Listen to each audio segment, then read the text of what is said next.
پھر انسان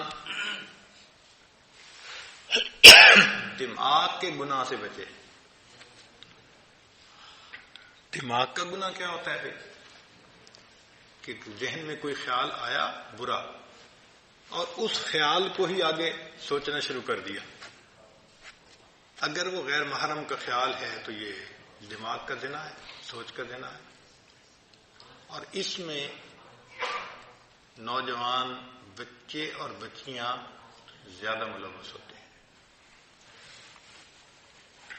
شاید وہ اس کو گناہ ہی نہیں سمجھتے، کیونکہ وہ سمجھتے ہیں دوسرا تو کوئی پاس ہے نہیں. اس کو فینٹیسی کہتے ہیں. فینٹیسی کے گناہ سے دماغ پر ڈائریکٹ ظلمت آتی ہے.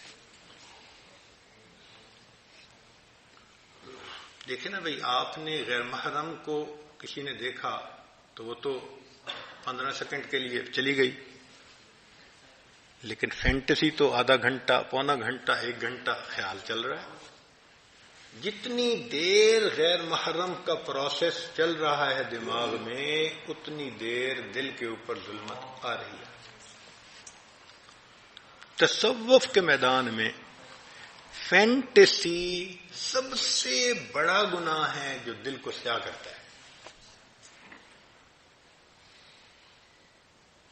ہم برے خیال سے بچ نہیں سکتے، وہ آئے گا، مگر ہم اس کو جھٹک تو سکتے ہیں نا. تو شریعت کہتی ہے کہ تم جھٹک دو.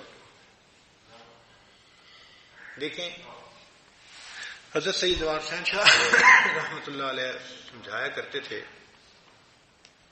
کہ ٹریفک پولیس کا ایک آدمی چوراہے پہ کھڑا ہوتا ہے. اس کا کام ہوتا ہے کہ بھئی تم نے یہاں پر ٹریفک جیم نہیں ہونے دینی، لہذا دائیں طرف سے ٹریفک آتی ہے تو وہ بائیں طرف، اور بائیں سے ٹریفک آتی ہے تو دائیں طرف، آگے سے آتی ہے تو پیچھے، پیچھے سے آتی ہے تو آگے. ان کو چلاتا رہتا ہے. جب تک ٹریفک اپنی اپنی طرف چلتی رہے گی، وہ ایک کامیاب ٹریفک کنٹرولر سمجھا جائے گا. اس کو انعام بھی ملے گا، تنخواہ بھی ملے گی، اس کو اپریسیشن کے لیٹر بھی ملیں گے. اور وہی بندہ اگر چوراہے پہ کھڑا ہو اور جو گاڑی آ کے چوراہے میں رک جائے اس کو پوچھے ہی نہ، تو کیا ہوگا؟ ٹریفک جام ہو جائے گی، تو اس کی ڈیوٹی بدلتی جائے گی، ہو سکتا ہے اس کو نوکری سے نکال دیا جائے. تو دماغ بھی چوراہے کی مانند ہے، اس میں نیک خیال بھی آتے ہیں، برے بھی آتے ہیں. شریعت کہتی ہے کہ نیک ہیں تو سوچو بے شک، اور اگر برا ہے تو ذہن سے جھٹک دو، جمنے نہ دو. تو ایک اصول کی بات یاد رکھیں، برا خیال ذہن میں آنا برا نہیں ہے. برا خیال ذہن میں آنا برا نہیں ہے، برے خیال کو دل میں لانا اور دل میں جمانا یہ برا ہے. بات سمجھ گئے؟ احیاناً خیال آ جائے کوئی بھی تو برا نہیں ہے، وہ اس کو جھٹک دو، کیونکہ خیال کا آنا بس میں نہیں ہے. ہمارے ہر طرح کے خیال آتے ہیں، اور یہ بھی اللہ کی قدرت ہے اور اللہ کی نعمت ہے خیالات کا آنا. اچھا سوچیں، آپ کو بیوی نے کہا جی کہ مجھے افطاری کا سامان بنانا ہے، تو آپ ذرا بازار سے فلاں فلاں چیزیں لے آئیں. آپ گھر سے نکلے، راستے میں ایک بہت اسکول کے زمانے کا دوست مل گیا. 15-20 سال کے بعد ملاقات ہوئی، بڑا اچھا لگا، آپ اس سے حال احوال پوچھنے لگے، بات چیت کرنے لگے. مگر جب آپ اس سے بات کر رہے ہیں تو آپ کے ذہن میں بار بار خیال آ رہا ہے کہ مجھے چیزیں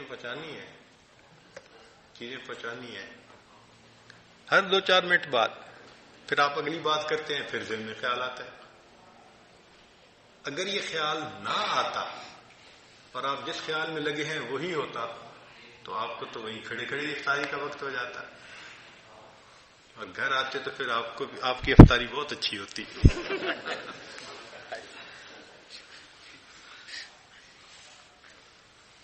تو یہ اللہ کی رحمت ہے کہ ہم کسی کام میں مصروف ہو جاتے ہیں مگر ہٹ ہٹ کے خیال آتا رہتا ہے. آپ نے ایئرپورٹ پہ جانا ہے، آپ کو دیر ہو رہی ہے، ہم کہتے ہیں اچھا جی میں اب بات کو مکمل کرتا ہوں، مجھے ذرا جانا ہے. تو یہ تو اللہ کی رحمت ہے، بار بار خیال کا آنا. تو ریپیٹیشن ہونا خیال کا یہ فطرت ہے انسان کی. تو خیال آئیں گے، اچھے بھی آئیں گے برے بھی آئیں گے، مگر اتنا ہوتا ہے کہ سالک کو برے زیادہ آتے ہیں، اچھے تھوڑے آتے ہیں. اور جب انسان سالک اپنے آپ پر محنت کر لیتا ہے تو پھر ایک ایسا وقت آتا ہے کہ اچھے خیال آتے ہیں، برا خیال آتا ہی نہیں، خیال ہی نہیں آتا. ایسی سوچ پاک ہو جاتی ہے. محنت کرنی پڑتی ہے.